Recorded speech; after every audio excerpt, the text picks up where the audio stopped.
Linzer cookies are such a classic Christmas or holiday cookie.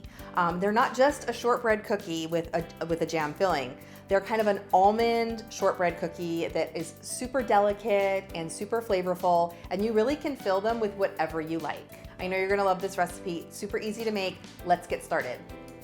First, we're going to blend 1 cup of raw almonds until it's a fine crumb, and mix that with 2 cups of all-purpose flour, a teaspoon of baking powder, a teaspoon of ground cinnamon, a quarter of a teaspoon of nutmeg, and a half of a teaspoon of salt.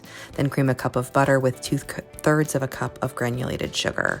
Add in a large egg and a teaspoon of vanilla extract. Make sure you scrape the sides of the bowl between mixing. Then mix in the dry ingredients. I'm using a stand mixer with the paddle attachment. You can use a hand mixer also. Once it's a cookie dough, you're gonna roll this. I like to roll them before I chill them to make it easier. Now, if you don't have a Linzer cookie cutter, that's totally fine. Just use 2 different shapes. You need like something round or square that's a little bit bigger, and then something a little bit smaller for the center to cut out the center of half of the cookies. Cut your circles, and then cut circles for the other half that have a little cutout in the center. Again, you don't have to have the special cookie cutter unless you want one.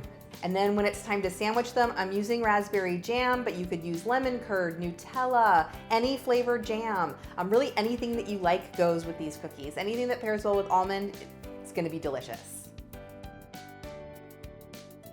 Before you sandwich them, you want to dust the tops of those the top of the cookies with powdered sugar. They're so pretty. Then just sandwich the cookies together. These are perfect on a holiday platter. You can also freeze them. These are the perfect holiday cookie because they're just so pretty and fun to gift. Everyone is gonna love these. I know they're gonna become a classic favorite. If you don't already, be sure to subscribe to my channel. Leave me a comment, let me know what other classic Christmas cookies I should post, and keep watching for even more desserts.